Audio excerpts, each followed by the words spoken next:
Let's talk to Nick Freeman, motoring lawyer, because a couple of stories this morning require his urgent attention. To wit, the one we mentioned earlier with Peter Blexley, of the case of a drunken cyclist, basically, who ran over a woman, knocked her 12 feet into the air, ended up causing her to lose her front teeth, getting facial injuries and all the rest of it. He then started assailing the two women that he'd hit, and basically started shouting at them before jumping back on his bicycle and cycling off. He left a woman for dead, and yet he was spared jail, told he had to wear an anti-alcohol tag. This happened up in Nantwich in Cheshire. He was riding with no lights on the pavement on a dark street one night in that town. Incredible stuff. Let's talk to Nick and find out why this guy has not been more harshly punished. Nick, a very good morning to you. Good morning, Mike. Is this another one of those cases where the law doesn't really cover what he did, because the ancient, sort of statute that we have to use for these cases is so out of date?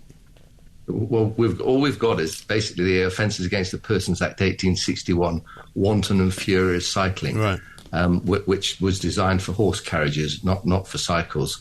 So we don't really have any relevant legislation. And what little legislation we have, such as not going through red lights, there's no teeth behind it, because you can't identify the driver. Right. And even if you can identify the driver, there's no real punishment. It's a small financial penalty.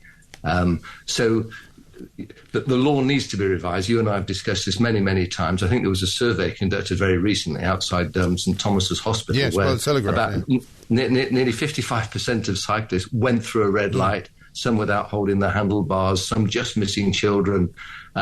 It's a horrendous situation until the government grapples with this and just introduces what needs to happen, which is basically, I know the cyclists are very reluctant for this to happen, but if you don't have legislation and you don't make people accountable, then they're going to do whatever they want. It will be like taking number plates off cars. People would drive dangerously, and that's exactly what many cyclists are doing, because they're not being brought to book. Yes, so and I mean, in some ways, you might be surprised, actually, that Carwyn Thomas was even prosecuted, because in an awful lot of cases, as you say, if the cyclist, just cycles off and nobody knows who it is, there's no way of finding out who he is or where he is.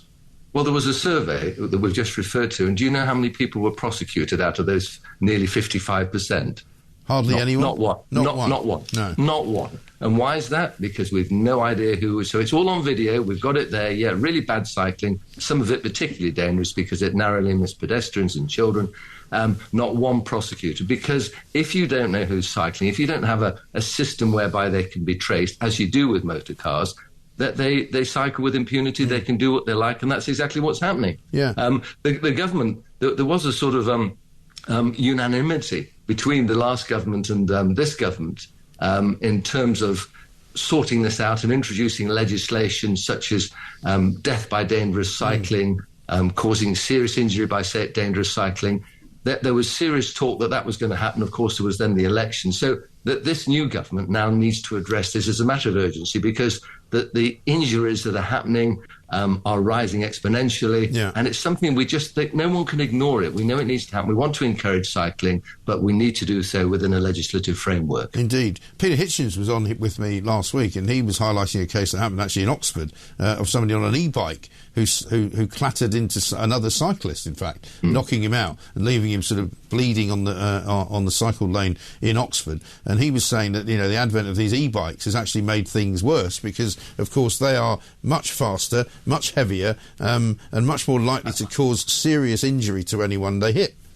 And they fall within the same category, if they are strictly e-bikes, as cycles. And the reality is many of them are actually tweaked, and they're not e-bikes, and actually they're unlawful because they're not insured. Yeah. And then you have, of course, e-scooters, where there is a legislative framework exactly the same as motorists, but it highlights the problem because there's no means of identification in the majority of cases. Right. So it's very simple. There just needs to be parity, and we have the same conversations, and we will continue having them until the government says, right, this is what's now going to happen. You're going to have number plates. You're going to have insurance. You cannot drive above the speed limit and not be held accountable. There's no speed limit for cycles. I mean, how perverse is that? I know. It's the most ridiculous situation. You had the World Junior Cycle Championship in Wales couple of weeks ago, they had to change the course at great cost to the economy because the support vehicles couldn't keep up with the bicycles. I know. Staggering, isn't it? I mean, you and I have both been involved in trying to get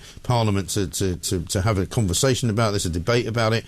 We were told, I think more than a year ago, that they couldn't accept our petition request because there was already a similar petition.